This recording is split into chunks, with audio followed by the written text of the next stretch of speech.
gereja suka-suka saya. Ada kan gereja macam-macam kan? Gereja Anasupurio, gereja Bethel Indonesia, Jalan Anu dan sebagainya. Nah, tapi ada gereja namanya gereja suka-suka saya.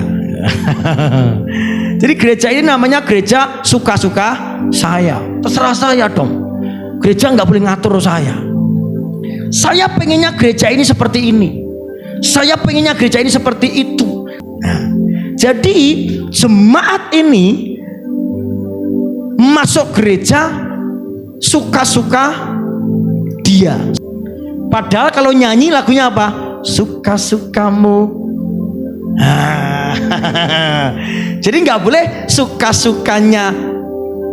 Jadi harus suka-sukamu Tuhan. Nggak boleh Bapak Ibu. Dan aku pun berkata kepadamu, engkau adalah Petrus, dan di atas batu karang ini aku mendirikan jemaatku, dan Allah maut tidak akan menguasainya.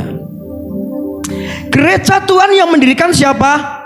Tuhan. Setuju? Jadi gereja ini mau dibuat apa, bagaimana, terserah Tuhan. Suka-sukanya Tuhan. Jangan atur gereja. Saya pun juga tidak mengatur gereja. Saya kalau punya program tanya Tuhan, ini gereja mau dibawa kemana?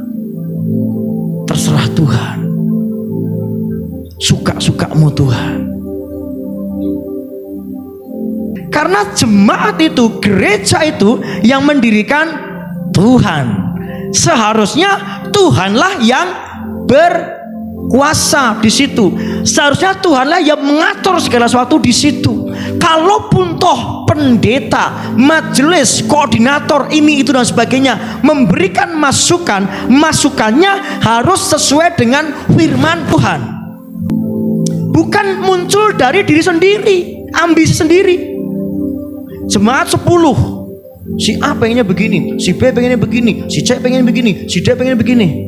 Ya sudah, tahun ini kita begini. Sementara agenda Tuhan tidak dilakukan. Padahal jelas mengatakan, aku akan mendirikan jemaatku. Jadi seharusnya bukan gereja suka-suka saya. Seharusnya gereja suka-sukanya Tuhan. Amin. Ini seharusnya yang harus kita pahami. Itulah sebabnya kenapa banyak orang yang pindah-pindah gereja. Karena di gereja itu kesukaannya tidak terlaksana. Keinginannya tidak tercapai. Aku pengennya begini, tapi gereja itu begitu. Aku nggak mau. Nah, ketika Yesus mendirikan gerejanya, mendirikan jemaatnya, Tuhan punya masa depan apa buat gereja? Tuhan punya tujuan apa buat gereja? Catat baik-baik. Yang pertama, melalui gereja mengatasi semua kerajaan di dunia. Jadi masa depan gereja itu menguasai semua kerajaan di dunia. Katakan amin. Kita baca ya. Akan terjadi pada hari-hari yang terakhir, gunung rumah Tuhan akan berdiri tegak mengatasi gunung-gunung dan menjulang tinggi di atas bukit-bukit. Bangsa-bangsa akan berduyun-duyun ke sana. Masa depan gereja adalah bahwa semua kerajaan, semua lembaga, semua organisasi, apa saja yang bisa disebut, semua akan ditaklukkan dalam kerajaan Allah. Kalau Bapak Ibu lihat Mika pasal 4 ini bicara tentang Sion atau Yerusalem menjadi pusat kerajaan damai. Gereja harusnya menjadi pusat kerajaan Allah. Amin. Kalau gereja bukan pusatnya kerajaan Allah, ada yang salah di situ. Gereja bukan pusatnya pendeta. Gereja bukan pusatnya dinasti. Karena gereja ini yang mendirikan Tuhan. Lawang pendeta aja nggak bisa ngatur gereja ya, apalagi jemaat.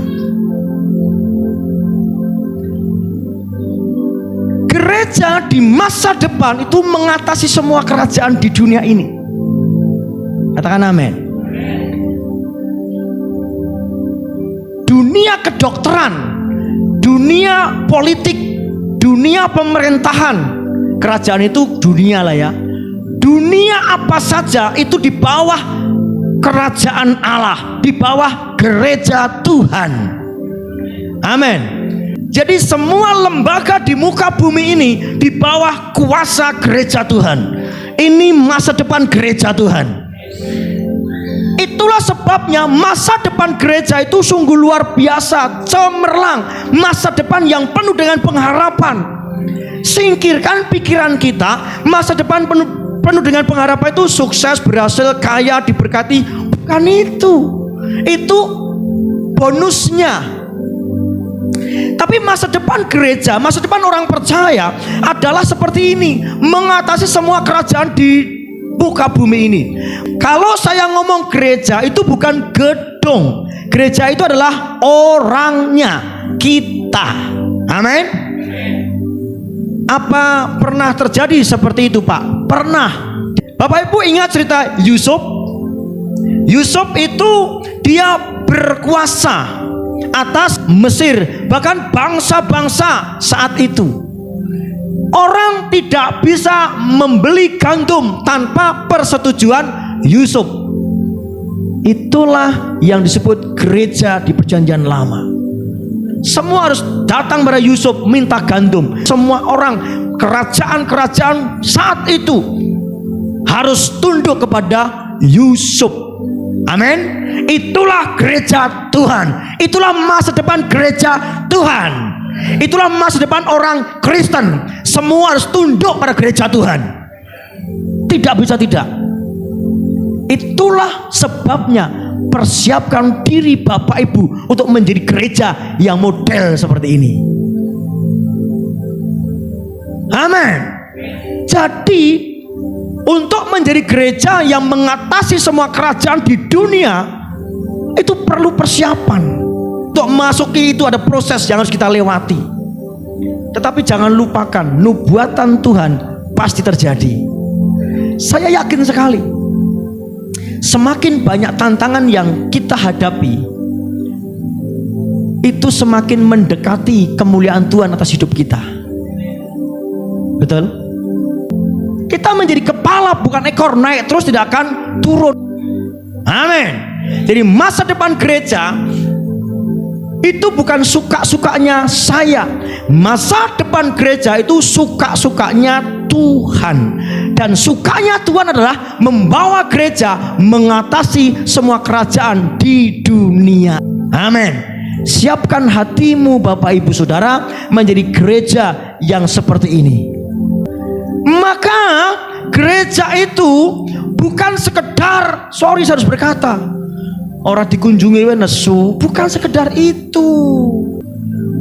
Terus berkutat dengan perasaan hati terus. Sementara masa depan gereja itu keren Bapak Ibu. Amin. Masa depan gereja itu di atas kerajaan-kerajaan. Akan terjadi pada hari-hari terakhir, gunung rumah Tuhan akan berdiri tegak, mengatasi gunung-gunung dan menjulang tinggi di atas bukit-bukit. Bangsa-bangsa akan berduyun-duyun ke sana. Amin. Itu masa depan gereja. Jadi masa depan gereja itu sangat-sangat dahsyat sekali. Yesus juga berkata, kunci kerajaan surga aku berikan kepadamu. Apa yang kau lepaskan di bumi terlepas di surga. Apa yang kau ikat di bumi terikat di surga. Itulah gereja. Gereja itu begitu berkuasa. Amin. Kira-kira kita siap enggak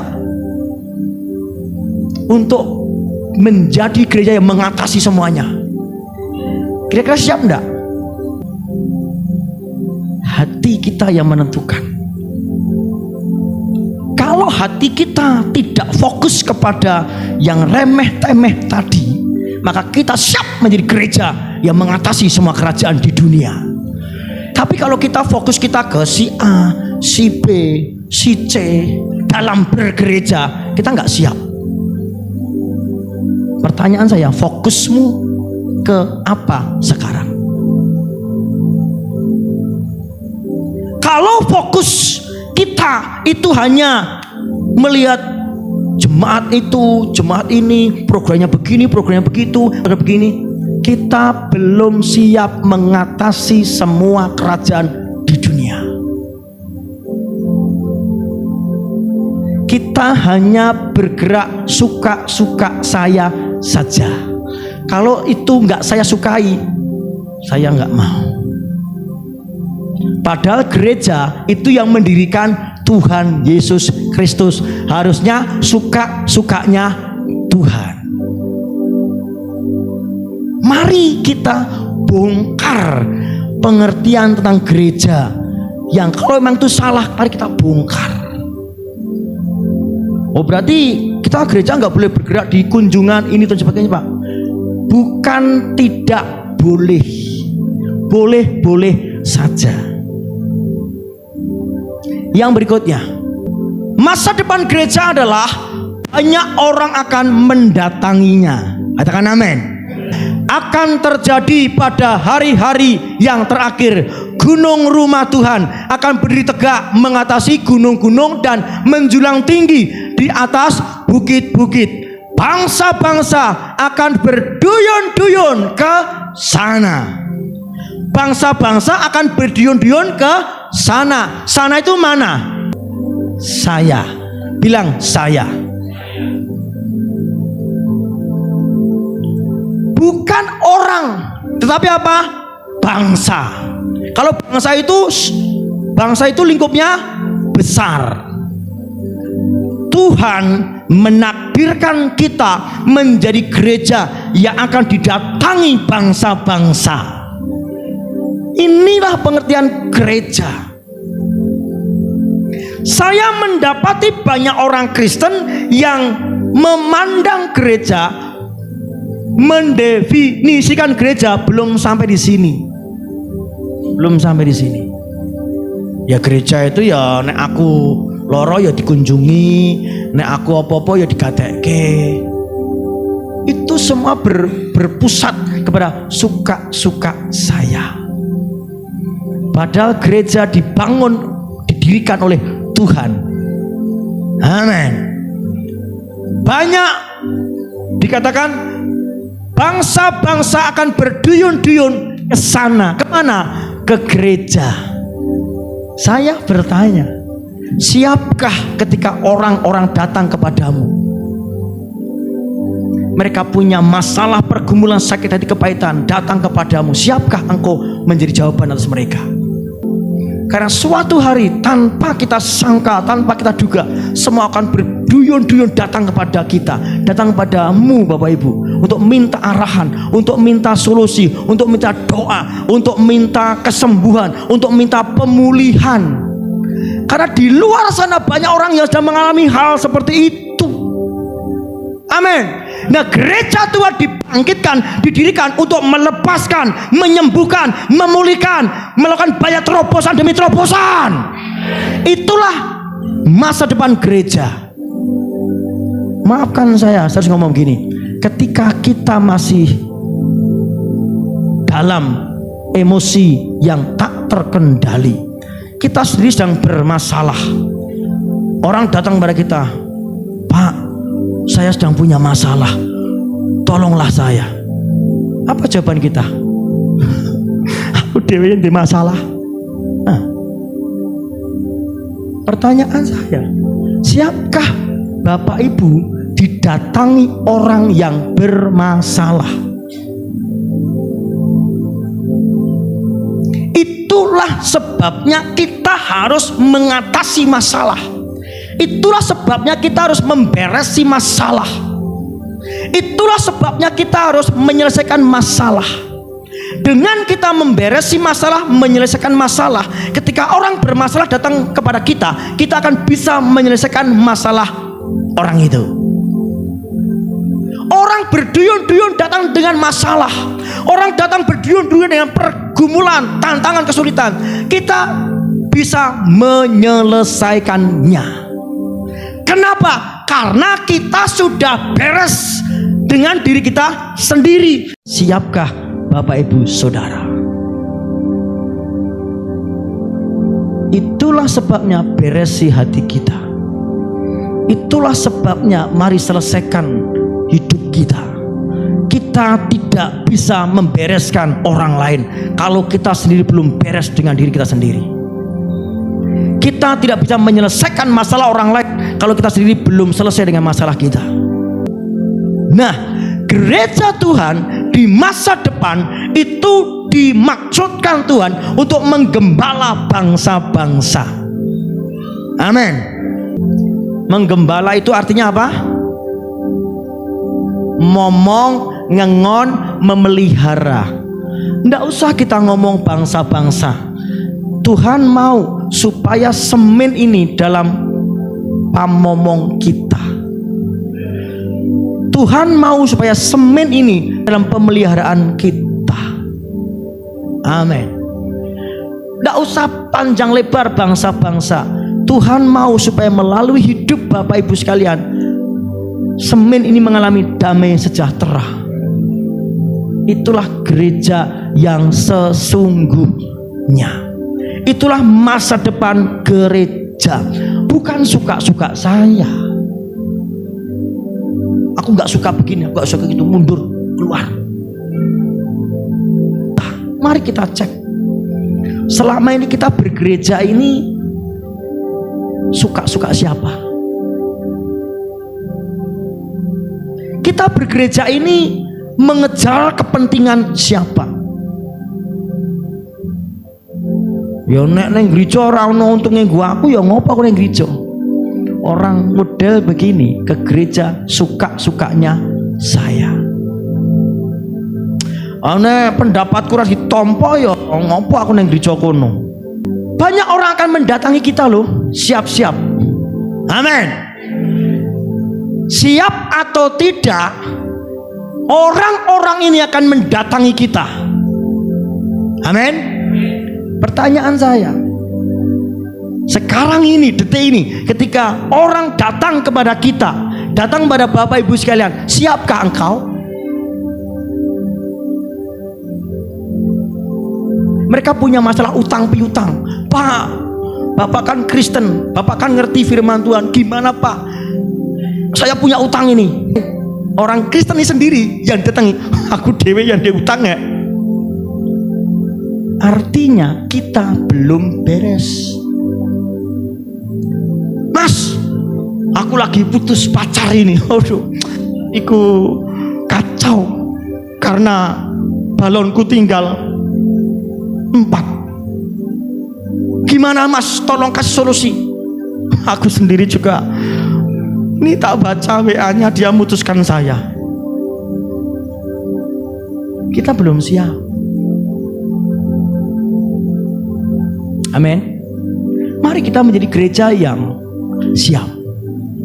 Yang ketiga, masa depan gereja bukan suka-suka saya. Masa depan gereja adalah banyak orang akan menerima pengajaran. Jadi gereja itu kan dipenuhi dengan pengajaran, sehingga orang akan datang untuk menerima pengajaran. Kita baca.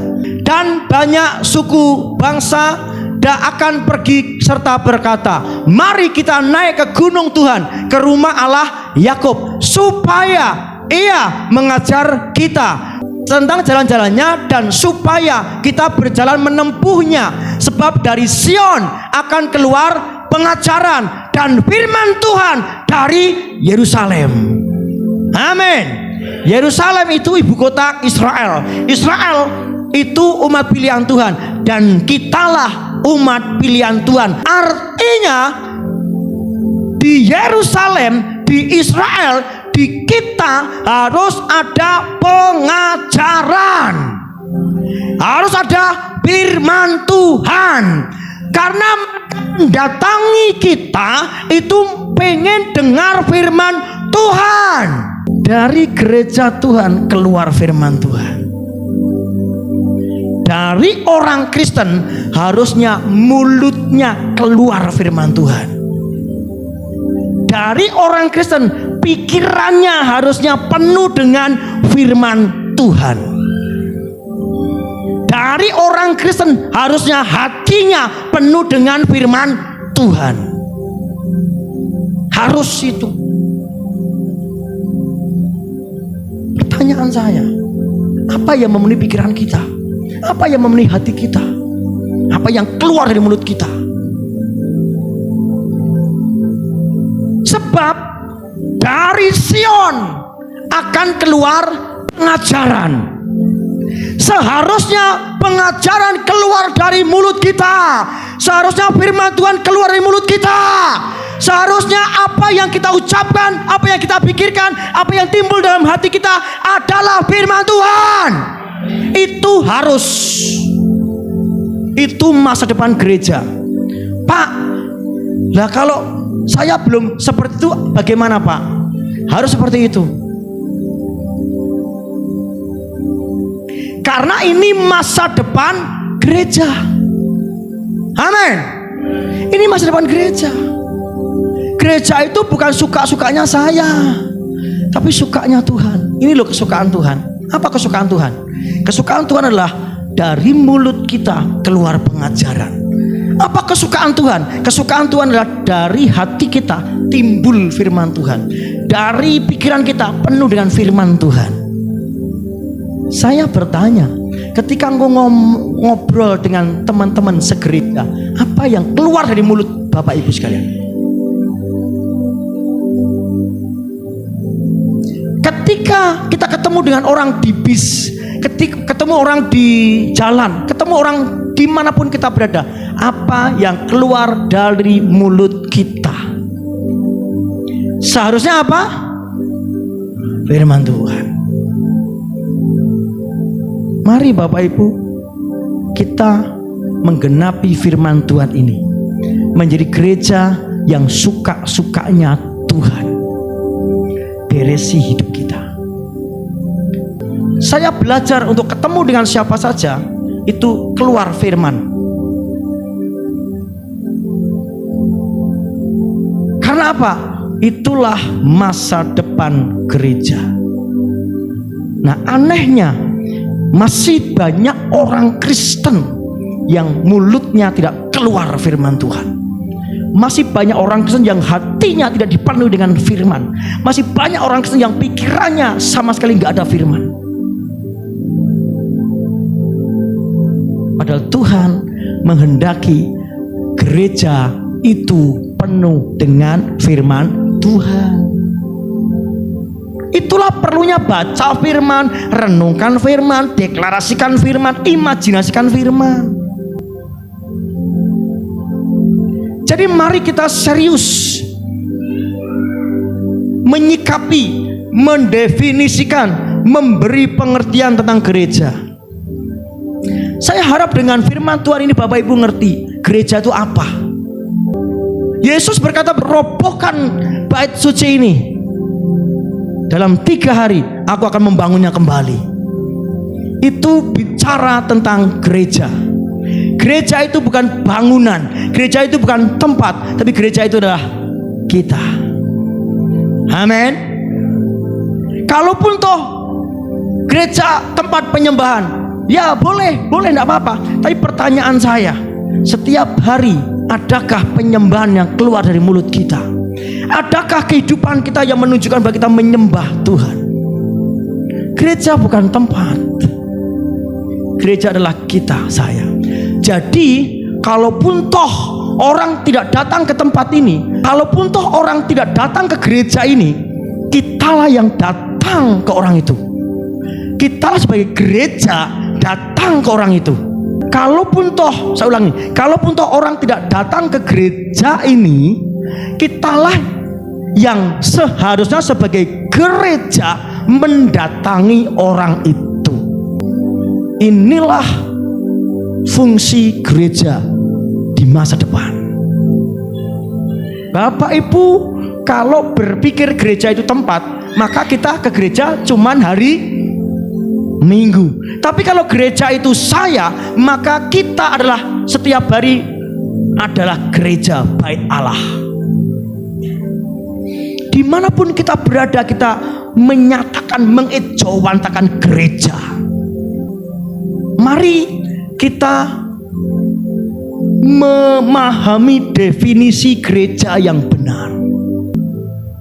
Jadi gereja itu bukan tempat, bukan gedungnya, tapi gereja adalah saya. Kalaupun toh orang tidak datang kepada tempat ini, ke gereja, kitalah yang sebagai gereja mendatangi orang tersebut. Mari katakan bersama-sama, kalaupun toh orang tidak datang di gereja ini, sayalah yang sebagai gereja mendatangi orang itu. Itulah perlunya kita pelayanan. Itulah perlunya kita menyatakan kerajaan Allah. Tugas gereja itu ada 3. Yang pertama apa? Persekutuan. Yang kedua apa? Melayani. Yang ketiga, bersaksi. Nah, makanya saya bilang nggak salah gereja tempat kita menyembah, nggak salah. Tapi ada 2 lagi yang harus kita lakukan. Gereja adalah kita, tempat kita bersekutu dengan teman-teman, dengan Tuhan. Yang kedua, gereja, saya dan Bapak Ibu harus melayani. Pertanyaan saya, sekian lama Bapak Ibu menjadi orang Kristen, sudahkah melayani? Kalau belum, berarti kita hanya bersekutu terus, melayani belum. Yang ketiga apa? Tugas gereja apa? Bersaksi, marturia, bersaksi. Oikononia, diakonia, dan marturia. Yang ketiga ini bersaksi. Sudahkah kita bersaksi tentang Yesus Tuhan, Juru Selamat? Nah itu. Atau kita hanya berkutat persekutuan, tapi persekutuan cukup hari Minggu. Nah, hari-hari berikutnya mari kita melayani, hari berikutnya mari kita bersaksi.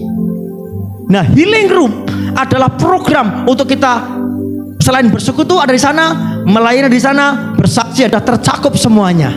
Yang keempat, masa depan gereja adalah gereja menjadi pusat kerajaan Allah. Ia akan menjadi hakim atas bangsa-bangsa dan memberi perintah kepada bangsa-bangsa yang jauh. Mereka akan menempa pedang-pedang mereka menjadi bajak dan tombak-tombak mereka menjadi pisau pemangkas. Bangsa-bangsa tidak akan saling berperang lagi karena peperangan akan berakhir. Akan ada perdamaian di mana-mana dan semua akademi militer dan pusat latihan militer akan ditutup. Gunung rumah Tuhan, Yerusalem, Sion, gereja Tuhan, Bapak Ibu dan saya itu diberi mandat, diberi panggilan oleh Tuhan untuk membawa perdamaian, damai sejahtera. Kita bawa kemana saja kita berada. Damai sejahtera kita sebarluaskan, berjumpa dengan siapapun juga. Amin. Itulah masa depan gereja. Amin. Itu gereja Bapak Ibu.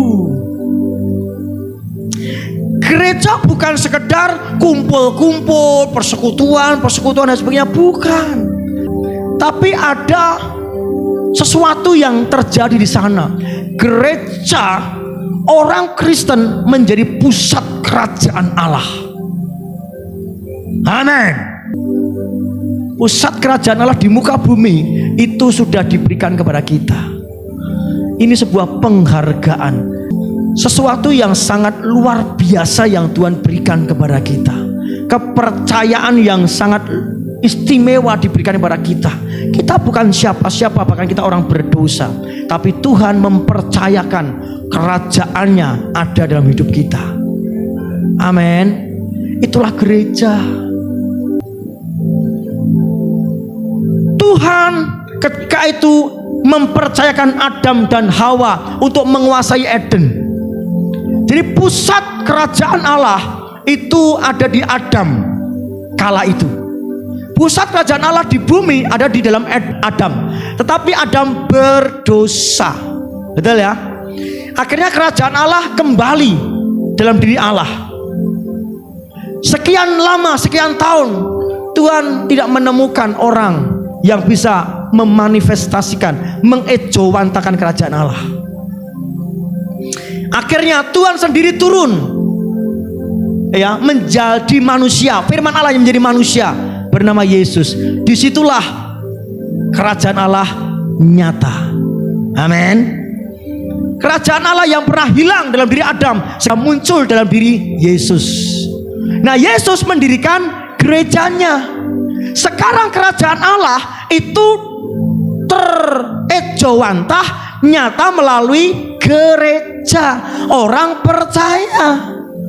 Paham gak Bapak Ibu ya urut-urutannya? Jadi kita ini adalah wakil Tuhan di muka bumi ini. Kita adalah pusat kerajaan Allah di muka bumi ini, sehingga bangsa-bangsa berduyun-duyun datang pada kita untuk menerima pengajaran, untuk menerima kesembuhan, kemenangan, kebenaran, sukacita. Amin. Itulah masa depan kita, gereja Tuhan. Ini yang harus kita pahami tentang definisi gereja. Gereja bukan suka-suka saya, tapi gereja adalah suka-sukanya Tuhan. Mari kita bongkar pengertian yang keliru tentang gereja. Conclusion, kesimpulannya, gereja itu bukan suka-sukanya kita, tapi suka-sukanya Tuhan.